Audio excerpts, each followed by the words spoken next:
Franchement, la clôture de cette saison 1 de live action de One Piece est réussie.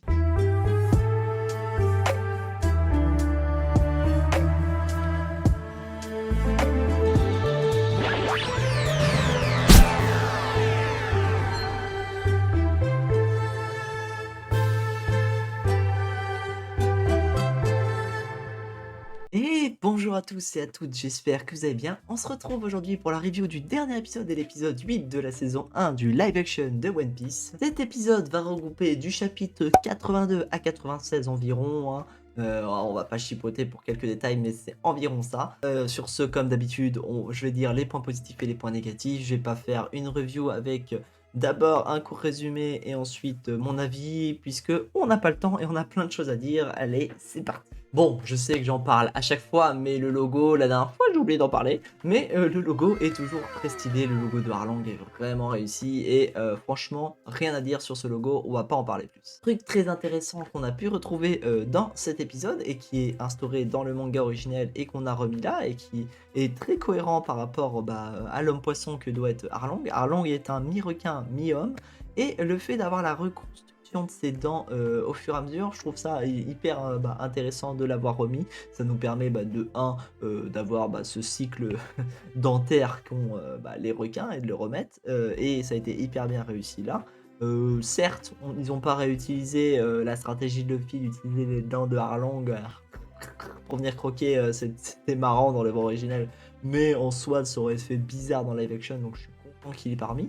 Donc non, ce cycle dentaire, je suis content qu'il l'ait mis, c'était vraiment intéressant. Bon, on sait qu'il nous manque du coup le monstre marin qui s'appelait Meumeu, si je dis pas de bêtises, et du coup Opti, qui était pas là du coup durant ce live action.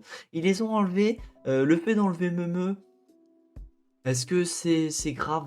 Pas spécialement. Par contre, Opti, c'est un peu plus dérangeant, dans le sens, pas dans le sens où c'est dérangeant parce qu'il est pas là et tout, mais que, il a une importance par la suite de l'œuvre avec, l'archipel des Sabaody. C'est dommage qu'il soit pas là, mais bon, après, ils ont décidé de pas le mettre dans l'épisode précédent. Ils ont décidé de mettre que 3 des hommes poissons de Harlang en mode intéressant. Voilà, donc en soi, qu'il ait enlevé, c'est pas si grave que ça, sachant qu'en plus, il était juste là pour nous montrer que, que Zoro, même s'il est blessé et qu'il a que 3 sabres, c'est pas parce que en face tu as 6 sabres que tu vas forcément être meilleur. C'est pas le nombre de sabres qui compte, quoi. Bon, je sais qu'il y en a certains de One Piece, ils sont très contents d'avoir le nom des attaques du coup de Sanji à voix haute, avec les moutons shot et ainsi de suite. Il y en a plein, ils étaient en folie quand ils ont entendu ça. Je sais pas si ça fait bizarre pour ceux qui ont vu que le live action et qui connaissent pas l'œuvre originale par la suite. Moi j'étais ni hyper content ni pas content. Soit ils le mettent pas, c'est pas si grave parce que ça fait dans un manga, ça fait pas bizarre qu'ils le disent à voix haute parce que c'est la norme. Par contre, au sein d'un live action, s'ils le disent pas, ça me dérange pas tant que ça, sachant que Zoro, ils ont décidé du coup de pas mettre le Demon Slash par exemple, franchement, mais là ils l'ont mis, donc c'était cool, et et j'ai trouvé ça très très drôle, la petite remarque de Zoro du coup pendant leur combat qui dit «Toi aussi tu gueules tes attaques à voix haute?» Sanji qui dit «Oui, bah oui», et Zoro qui est là en mode «Ouais, tu vas bien t'entendre avec l'équipage toi». J'ai trouvé ça plutôt drôle personnellement, cette petite remarque en soi, ça permet de 1 de pouvoir perdurer ce petit du coup, ce petit truc qui est propre au shonen de gueuler ses attaques à voix haute, et en plus de ça de montrer que ouais, un spectateur lambda qui bah, depuis le début de l'œuvre, Zoro est un peu montré comme la personne qui est extérieure, qui connaît pas l'univers et ainsi de suite. On l'a déjà vu du coup avec la carte de Grand Line, et avec cette remarque il continue à utiliser un peu ce format là, et je trouve ça intéressant, cette petite remarque est assez drôle sur le moment. Franchement, moi j'ai bien aimé. Bon, d'ailleurs, puisqu'on est dans les combats ont été très intéressants, que ce soit du coup celui d'Usopp qui est combattu avec bouche en cul là, c'est comme ça que je l'appelle. Franchement, avec Usopp et ses petites magouilles, ils ont continué à faire ces petites magouilles, le coup de la sauce tomate et tout. Non, franchement, hyper intéressant, le combat de Usopp est hyper bien réussi, et on voit les magouilles d'Usopp, Usopp qui utilise des magouilles, mais qui arrive toujours à s'en sortir grâce à ses magouilles, et qui prend du courage à chaque fois dès qu'il faut le prendre. Et franchement, belle réussite de ce combat d'Usopp. Pour ce qui est de Sanji et Zoro, ils ont décidé, je vous rappelle, ils ont décidé de démarrer un peu leur guéguerre entre eux, mais dès qu'il faut être sérieux et montrer, bah, leur importance dans l'équipage, ils savent, du coup se coordonner et travailler ensemble et on le voit, bah, au sein de ce combat, puisqu'on a du coup un Sanji et un Zoro qui, bah, s'allient pour combattre, bah, l'homme poisson, le troisième. Et bah, hyper intéressant, je trouve les chorégraphies, les plans de caméra ont été, les chorégraphies de combat et les plans de caméra ont été hyper bien réussis. Donc franchement, c'est une réussite, bah, ces combats et le combat de Luffy et de Arlong, il est réussi.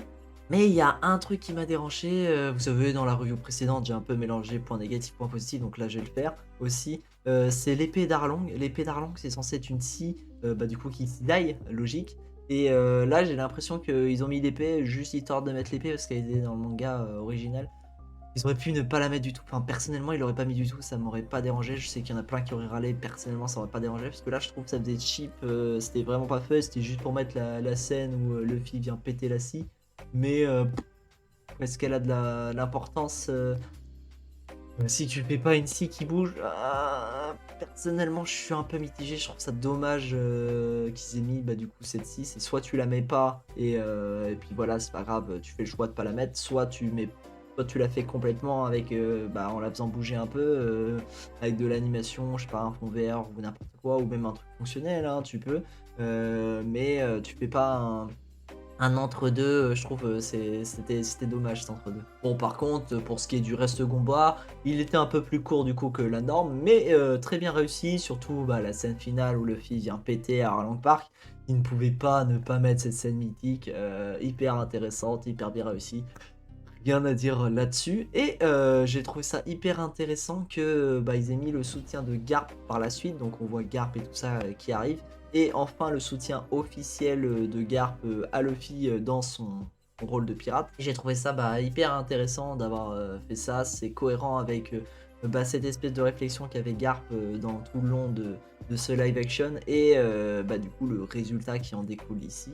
Et le fait qu'il accepte que bah, maintenant s'il devient un pirate et qu'il accepte le choix de Luffy. Franchement, bah, hyper cool.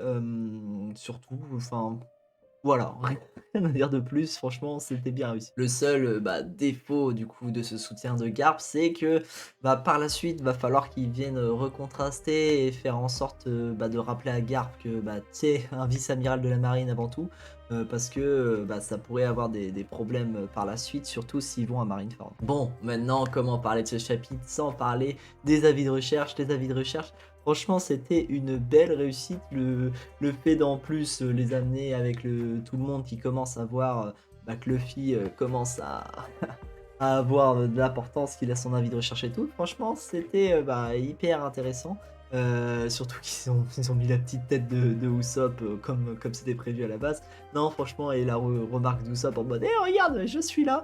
Non franchement très, très intéressant et très cool ces avis de recherche qu'ils ont réussi.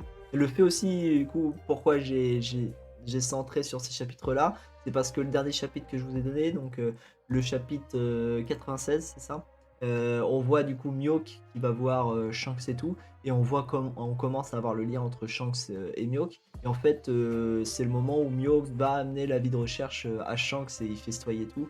Et le fait qu'il l'ait remis à ce moment-là, bah, dans la fin un peu de cet épisode, je trouve ça bah, hyper cool. Ça crée du coup des liens entre les personnages que ceux qui connaissent que le live action ne peuvent pas forcément bah, connaître. En plus de ça, bah, ça permet d'avoir une cohérence et de nous faire un rappel à l'ordre de tous ceux qu'on a vus par le moment et qui soutiennent Luffy depuis le début. Franchement, hyper intéressant. Et puisqu'on est dans ça, on voit du coup la rencontre entre Alvida et du coup Baggy. Normalement cette rencontre devait se faire plus tard puisque, spoiler alerte, mais bon vous le saurez très vite, Alvida est censée avoir le fruit du glisse-glisse, je sais plus ce que c'est son nom exactement. Et le fait qu'ils aient fait cette rencontre en mode, bah, vous connaissez le chapeau de paille avec la vie de recherche et tout, je trouve ça hyper intéressant puisqu'on n'a pas cette rencontre du coup au préalable dans le manga. On les voit bah, par la suite quand Luffy va se faire euh, couper la tête bah, par la suite avec la rencontre de Smoker et ainsi de suite. Je trouve ça hyper cool qu'ils aient fait cette rencontre si tôt. Franchement, c'était vraiment bien pensé et ça permet de préparer la suite, surtout qu'on a du coup la scène finale avec Smoker. On sait que la prochaine étape, c'est quand ils vont aller là où a été exécuté Goldie Roger. On sait qu'il y a Alvida, il y a Baggy, il y a Smoker. Franchement, le fait qu'il ait introduit ici à la fin de ces épisodes, ça permet de préparer la suite. Et même s'il décide du coup de pas faire ce passage par l'île et vraiment de passer sur le début de Grand Line et tout, au moins on sait pourquoi tel personnage a un lien avec tel personnage pour la fin de ce live action. Et puisqu'on parle de la suite, je trouve ça cool qu'il y ait eu ce plan sur la grande voile et tout. Du coup l'espèce de tonneau, c'est le tonneau dans lequel était enfermé, c'est le même tonneau. Je sais pas pourquoi ça m'a marqué, mais vous savez, le fils s'enferme dans un tonneau à l'épisode 1, c'est le même tonneau sur lequel ils mettent leurs pieds là. Le fait qu'ils disent chacun leur rêve de un, ça vient montrer le motif de cet équipage qui est de suivre ses rêves et essayer de les réaliser. Et le fait qu'ils aient utilisé ces différents flashbacks pour montrer eux en enfant pour dire leurs rêves, et c'est pour montrer qu'ils veulent réaliser leurs rêves d'enfant et montrer l'importance d'avoir eu ces flashbacks pendant tout le long de ce live action, même si le flashback du coup de Zoro pour moi était mal amené. Au moins là on sait que il avait quand même une utilité pour la finalité de cette œuvre. Finir sur ça, sur la grande voile et tout, ça permet de montrer que cette saison 1 en fait c'est un préquel, c'est pas la fin de la saison, la fin des aventures de Luffy, mais au contraire le début, le commencement des aventures réellement, et que East Blue c'était juste un préquel et que c'est là où ils vont démarrer, puisque c'est là où les aventures commencent, et qu'ils vont sur Grand Line et qu'ils vont essayer de réaliser leurs rêves comme le veut cet équipage qui a été formé en fait. Et qu'est-ce qu'ils pouvaient faire de mieux que mettre l'OST, mais l'OST remixé de One Piece pendant ce petit tour de scène avec les différents rêves et tout. Franchement, cette fin de saison, sachant qu'une fin de saison doit préparer par la suite, a été vraiment bien réussite. Ça prépare vraiment pour la suite, permet vraiment de montrer que c'est pas une finalité mais qu'il y aura une suite. Non, franchement, GG. Le scénario a été hyper bien amené pour avoir cette finalité là. Surtout que du coup quand je parlais de Smoker tout à l'heure, ceux qui ne connaissent pas du coup Smoker vont être intrigués par la suite, parce qu'il y a un nouveau personnage qui leur a introduit qu'ils ne connaissent pas, qui en veut à Luffy et ils savent pas pourquoi. Et ceux qui connaissent que live action, ça les met en haleine pour la suite des aventures, sachant qu'en plus on nous parle de Grand Line depuis le début, et enfin on va pouvoir voir qu'est-ce que c'est Grand Line et tout, et ça met en haleine en mode on veut la suite, on veut savoir qu'est-ce que ça va être la suite de ces aventures. Mais voilà, en soi, les seuls points positifs, enfin négatifs, je vous l'ai dit précédemment, il n'y a pas Opti, il n'y a pas Memeux. Le fait aussi on avait un côté badass de Zoro qui défonçait un peu tous les hommes poissons de Harlem Park avant que le reste arrive en fait. Zoro était venu avant et il revient après avec Luffy et tout ça. Mais en soi, sinon, non, l'épisode, il n'y a rien à redire. L'épisode était vraiment bon. Faut juste voir qu'est-ce qu'ils vont faire par la suite. Est-ce qu'ils vont opter pour l'île où on va voir du coup Dragon, Smoker et ainsi de suite, et où a été exécuté Goldie Roger, ou est-ce qu'ils vont partir directement sur Grand Line? Ça, on pourra le savoir que selon eux, ils ont décidé de faire des libertés scénaristiques. C'est à eux maintenant de se dépatouiller avec ça pour pas qu'il y ait d'incohérence. Tout ce que j'aurais à dire, c'est que ce live action est pour moi une réussite, même s'il y a eu quelques points négatifs, comme j'ai dit dans les reviews. Dans la globalité, c'est vraiment une grande réussite, ça se regarde tout seul, et je pense qu'un grand public qui regarde ça trouve ça hyper fun. En plus de ça, pour ceux qui connaissent One Piece de base, on a plein de clins d'œil pour nous, on a plein de choses qui font que nous aussi on peut le regarder sans se dire que c'est un échec. Et franchement, je suis content qu'ils aient adapté du coup ce live action et qu'ils aient mis ce budget. Rien à dire, c'est une réussite, et les cargophones ils sont trop bien, et les baggy aussi. Enfin bref, n'hésitez pas à mettre du coup dans les commentaires ce que vous avez pensé de ce live action et du coup de cette fin. Si vous avez hâte d'avoir cette saison 2, et si selon vous, qu'est-ce qui va se passer dans cette saison 2. Pour moi, la saison 2, ça pourrait aller jusqu'à... en vrai, ce qui serait bien, c'est qu'ils aillent jusqu'à Water 7, mais ça ferait beaucoup. Donc je sais pas, jusqu'à Skypiea peut-être. À voir, en vrai, mais de toute façon, on pourra le voir que, avec la prochaine saison. Pensez à liker la vidéo et sinon, on se retrouve une prochaine fois pour une prochaine vidéo. Ciao, c'est